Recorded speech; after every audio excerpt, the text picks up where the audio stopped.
اليوم يئس الذين كفروا من دينكم فلا تخشوهم واخشون اليوم أكملت لكم دينكم وأتممت عليكم نعمتي ورضيت لكم الإسلام دينا فمن اضطر في مخمصة غير متجانف لإثم فإن الله غفور رحيم. آیات لمبی ہے، میں نے آپ کو بتایا.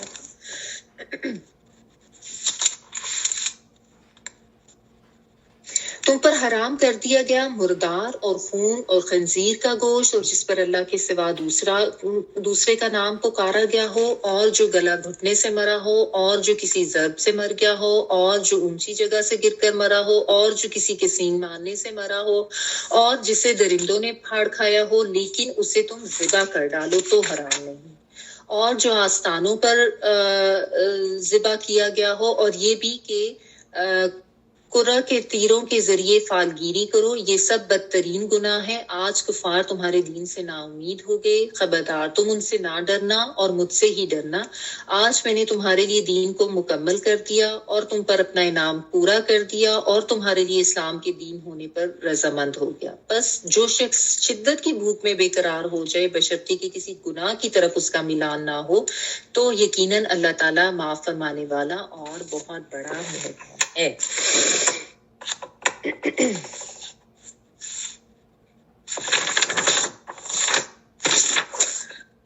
چلیے لفظی ترجمہ دیکھتے ہیں۔ حرمت حرام کیا گیا، ٹھیک ہے۔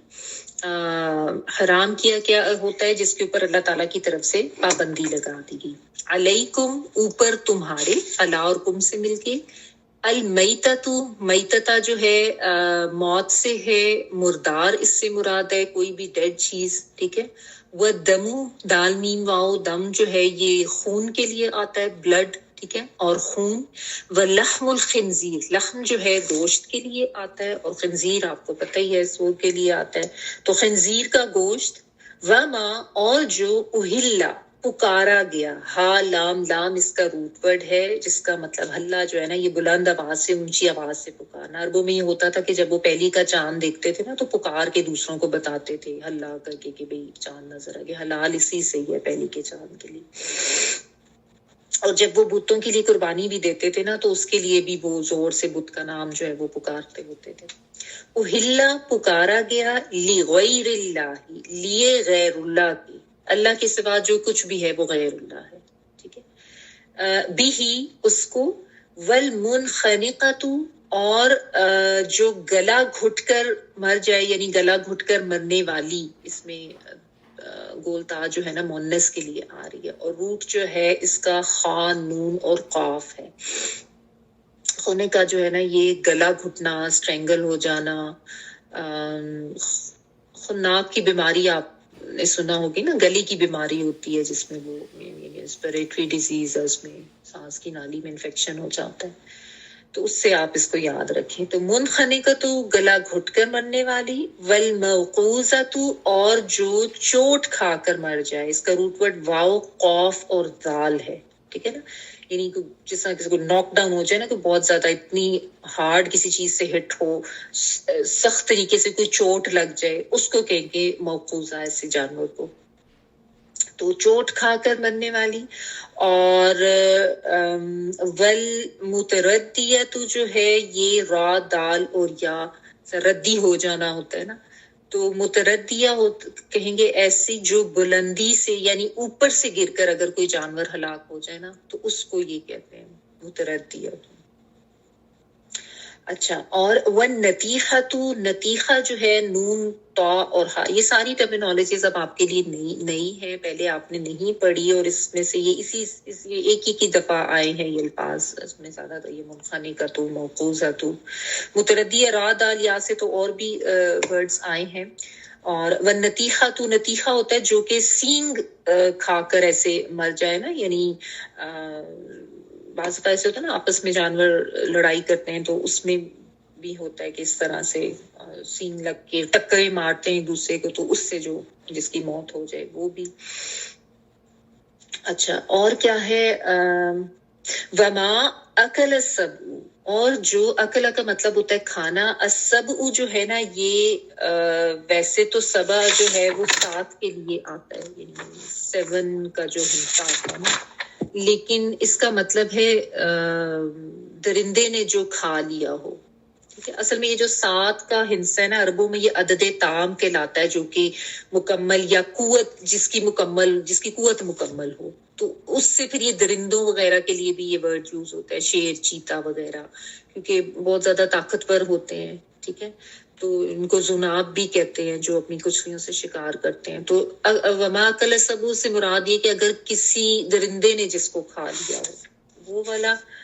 اچھا اور کیا ہے؟ الا ما زکیتم، مگر جس کو ذبح کر لیا تم نے.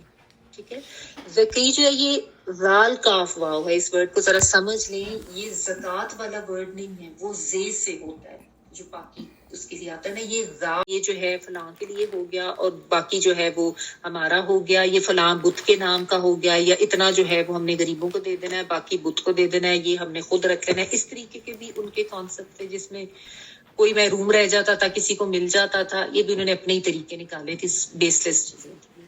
اور دوسرا جو ہے تیروں کے ذریعے قسمت معلوم کرنا، یہ بھی ان میں ایک طریقے تھے، مختلف طریقے تھے. اس میں یہ آتا ہے کہ ان کے تیروں کے اوپر نہ کسی پہ افعل لکھا ہوتا تھا، کسی پہ لا تفعل لکھا ہوتا تھا، اور کسی پہ کچھ بھی نہیں لکھا ہوتا تھا. تو وہ جیسے ہوتا ہے نا، کوئی کہیں جانا ہے، کوئی کام کرنا ہے، تو وہ جو ان کے جو بھی مجاور ہوتے تھے ان کو جا کے کہتے تھے جی ہمارے بارے میں بتائیں، تو وہ تیر نکالتے تھے. اگر اس کے اوپر افعل لکھا آتا تھا تو اس کا مطلب ہوتا تھا وہ کام کر لو. لا تفعل والا تیر نکل آتا تھا تو اس کا مطلب ہوتا ہے کہ یہ کام نہ کرو، یا ٹریول پہ نہ جاؤ، یا فلاں کام کا ڈیسیجن نہ لو، وہ تمہارے لیے ٹھیک نہیں ہے. اور اگر کچھ نہیں لکھا ہوتا تو اس کا مطلب ہوتا تھا کہ ری ٹرائی کریں، دوبارہ سے جو ہے وہ کرنا ہوتا تھا. تو یہ چیزیں بھی جو ہیں یہ سب اللہ تعالیٰ نے اس سے بھی منع کر دیا. اور بعض میں یہ بھی ہوتا تھا کہ وہ تیر کے ایک سائیڈ پہ افعل اور دوسرے پہ لا تفعل لکھا ہوتا تھا، تو وہ تیر پھینک کے دیکھ لیتے تھے کہ کون سی سائیڈ جو ہے وہ اوپر آ رہی ہے. اس طریقے سے بھی وہ قسمت کا حال معلوم کر لیتے تھے.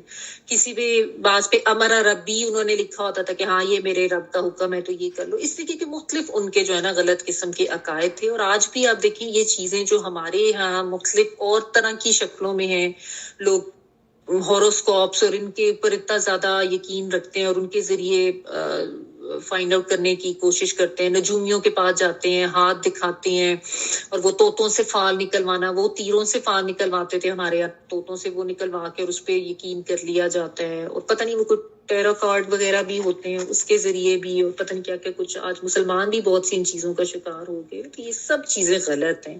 قسمت کا حال صرف اللہ تعالیٰ کو معلوم ہے. ٹھیک ہے نا.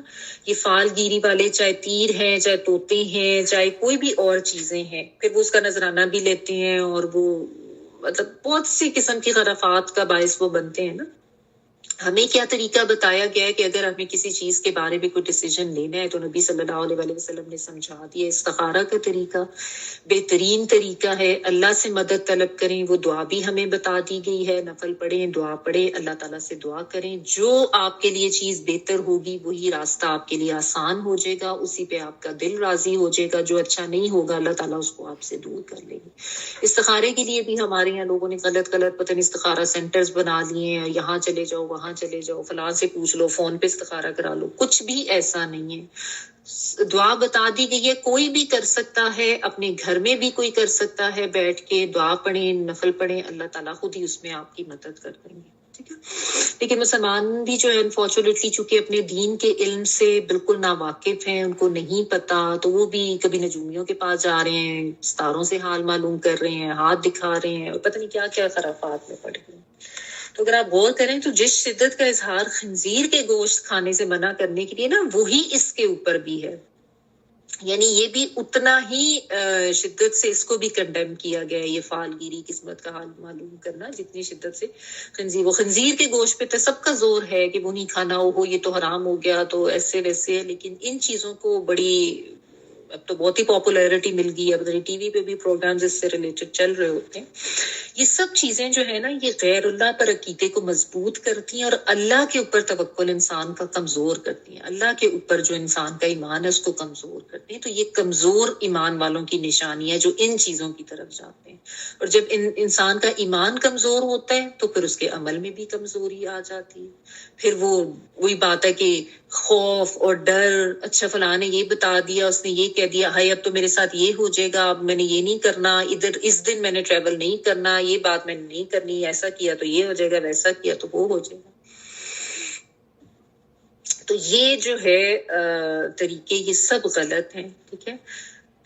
تو اب اس میں یہ ہے کہ ہم اپنی زندگیوں پہ ذرا اپنے آپ کو تھوڑے سے چیک کریں، انالیسس کریں کہ ہم اپنی زندگیوں میں کن کن توہمات کا شکار ہیں اور کن کن چیزوں پہ ہمارے بلیفس ہیں غلط قسم کے جو کہ نہیں ہونے چاہیے، یعنی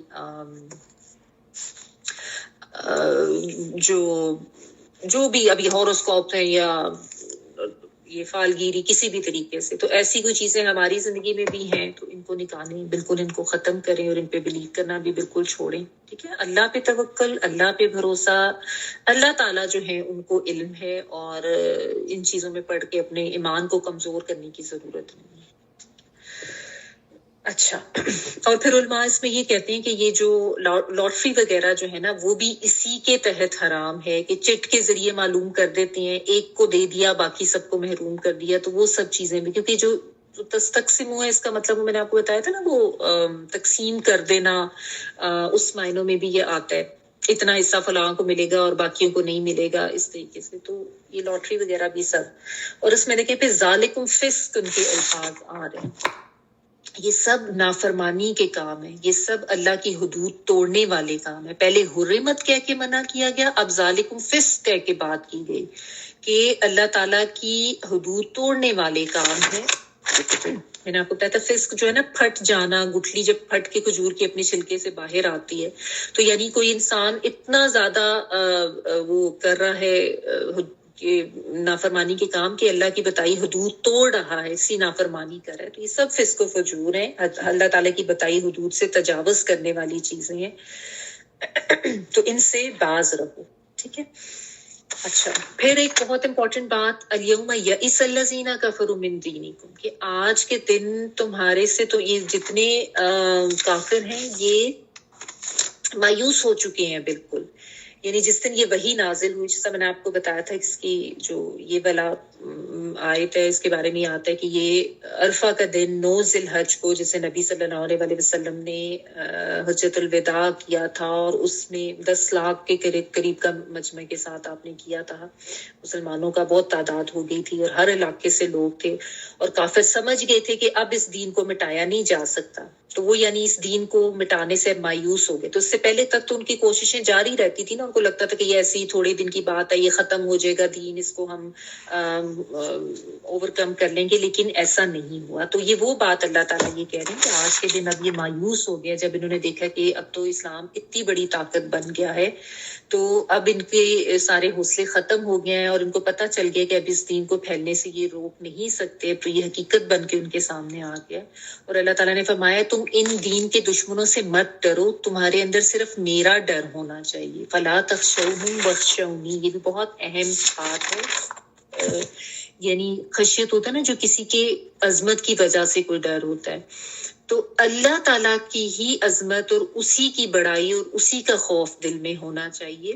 بندوں کا ڈر ہوگا، بندوں کا ڈر اگر ہم نے اللہ کے ڈر سے اوپر کیا ہوا ہے نا، تو اس کا مطلب یہ کہ ہمیں علم ہی نہیں ہے، کیونکہ اللہ کی خشیت علم کے ساتھ آتی ہے. جتنا آپ علم حاصل کریں گے نا، اتنا زیادہ آپ کو پتہ چلے گا کہ یہ مجھے جو ڈر اور خوف رکھنا ہے اللہ کا رکھنا ہے، انسانوں کا نہیں رکھنا. اسی لیے ہوتا ہے کہ جتنا زیادہ تفصیل سے اور ڈیٹیل سے آپ قرآن کا علم حاصل کرتے جاتے ہیں نا، تو آپ کے اندر اللہ کی عظمت جو ہے وہ بڑھتی جاتی ہے، اور لوگوں کا ڈر خوف جو ہے وہ کم ہوتا جاتا ہے. اور یہی چیز ضروری ہے، یہی چیز یہاں پہ بتائی جا رہی ہے. ٹھیک ہے، تو علم حاصل کریں تاکہ لوگوں کا ڈر نکلے اور اللہ کا ڈر آئے. ٹھیک ہے، جو دین کا علم رکھتے ہیں نا، وہ اللہ تعالیٰ کا ہی خوف رکھتے ہیں، ان کے دلوں سے پھر لوگوں کے، معاشرے کے، یہ سب ڈر نکل جاتے ہیں. تو ویسے ہو گیا، لیکن میں چاہ رہی ہوں کہ اس کو کمپلیٹ کر لوں. الیوم اکملت لکم دینکم واتممت علیکم نعمتی، یہ بہت خاص بات ہے، اور اس کے بارے میں یہ آتا ہے، اکثر مفسرین کا خیال ہے کہ غالباً یہ آخری نازل ہونے والی آیات میں سے ہے. ایک تو اور آیات کے بارے میں بھی آتا ہے، جس طرح ایک تو وہ سود کے حوالے سے تھی، اور سورۃ البقرہ میں ایک اور بھی آیت تھی. بہرحال اس کے بارے میں بھی یہ آتا ہے کہ یہ آپ کی وفات سے کچھ تقریباً 80 یا 81 روز قبل نازل ہوئی تھی. اور ابو بکر صدیق رضی اللہ تعالیٰ عنہ نے جب یہ سنا تو وہ رو پڑے تھے، کیونکہ ان کو سمجھ آ گئی تھی کہ اب آپ صلی اللہ علیہ وسلم کی وفات کا وقت قریب ہو گیا.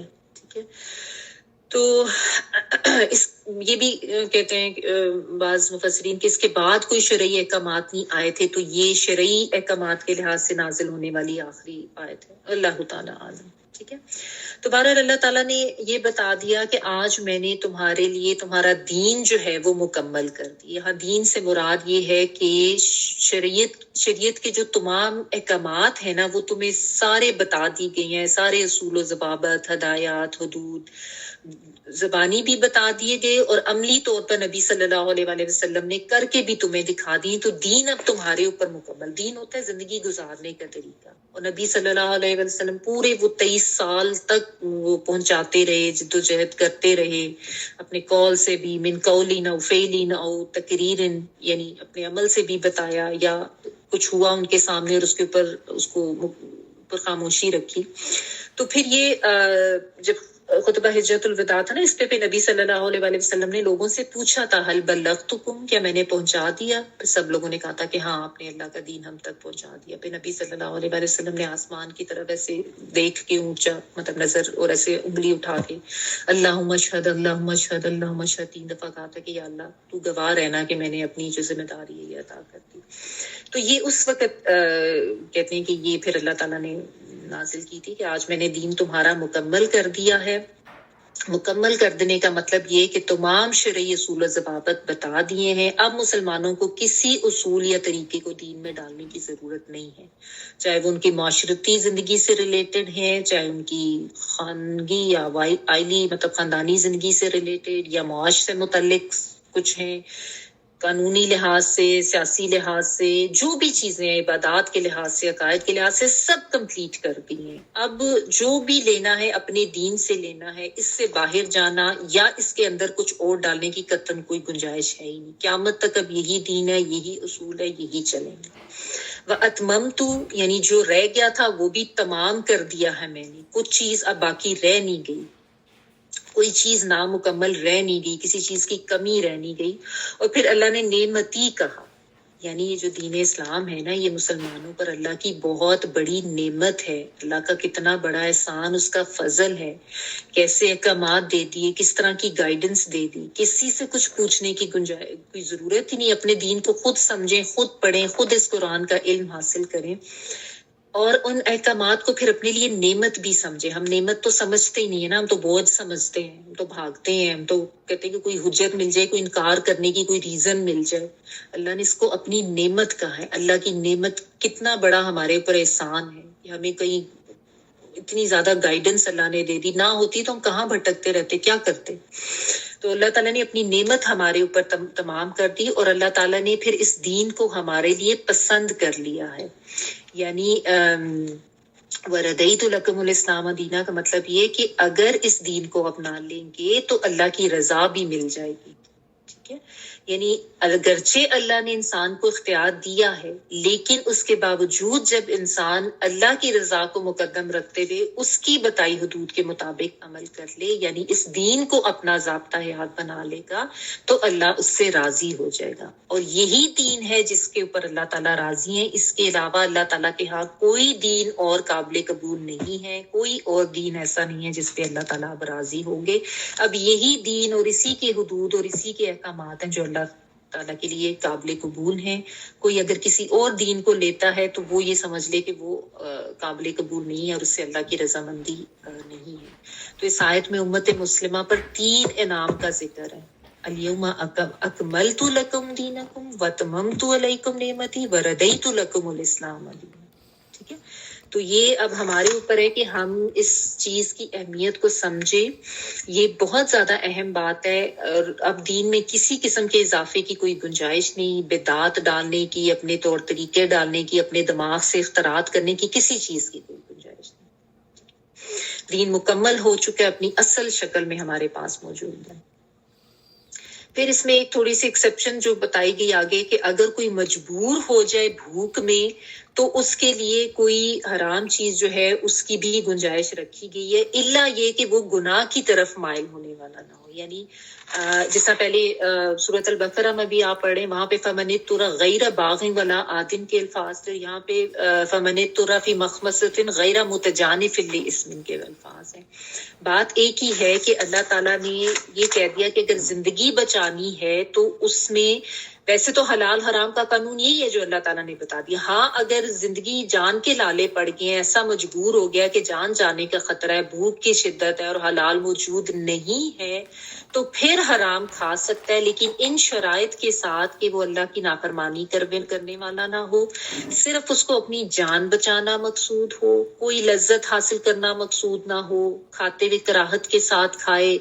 یعنی حرام کی رخصت تو ہے لیکن اس میں کوئی حدود سے تجاوز کرنے والا ایلیمنٹ نہیں ہونا چاہیے کہ چلو جی اب چھٹی مل گئی ہے، چلو جی اب مزے کرو اور انجوائے کرو. نہیں، اتنی بہت زیادہ یعنی اینڈ کی جو سچویشن ہے نا، یعنی یہ جو قانون اضطرار ہے اسلام کا، یہ وہیں پہ اپلائی ہوتا ہے جہاں باقی حلال کے ذرائع بالکل ختم ہوں اور وہ ایک ہی حرام کا راستہ موجود ہو اور زندگی بچانی ہو. چھوٹی چھوٹی باتوں پر نہیں راہیں نکالنی، جیسے مسلمان ہی کہتے ہیں وہ خیر ہے اب ہم ان کنٹریز میں رہتے ہیں تو یہاں پہ جیسا بھی گوشت ملتا ہے کھا لیں. نہیں، ایسا نہیں ہے، یہاں پہ اور بھی بہت سی آپشنز ہیں، آپ وہ کھائیں. اور یہ نہیں کہ اب ہر ریسٹورینٹ سے آپ کھا لیں، چلو جی ہم بسم اللہ پڑھ کے کھا لیتے ہیں، ایسے نہیں ہے. یہ بھی غلط کانسیپٹ ہے، یہی سمجھایا جا رہا ہے.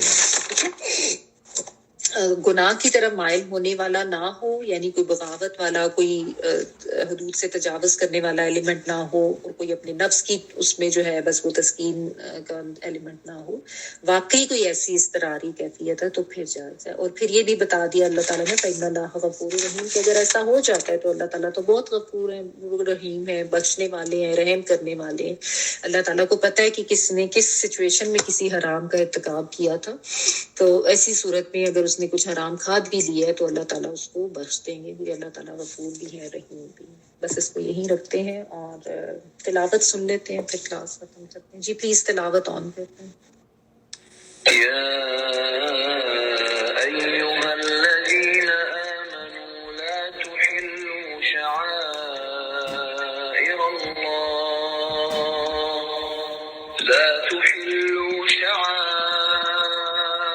الله ولا الشهر الحرام ولا الهدي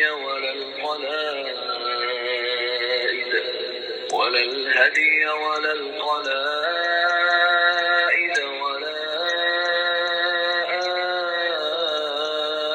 آمين البيت الحرام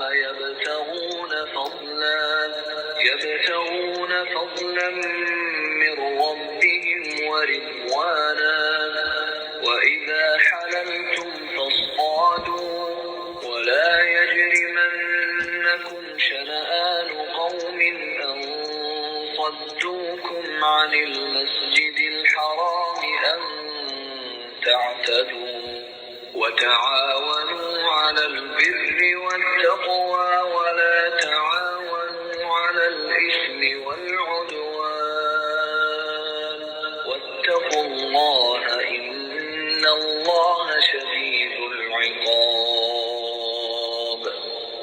حرمت عليكم الميتة والدم ولحم الخنزير وما أهل لغير الله به والمنخرقة والموقوذة والمتردية والنطيحة وما أكل السبع إلا ما ذكيتم وما ذبح على النصب وأن تستقسموا بالأزلام ذلكم فسق. اليوم يئس الذين كفروا من دينكم فلا تخشوهم واخشون. اليوم أكملت لكم دينكم وأتممت عليكم نعمتي ورضيت لكم الإسلام دينا.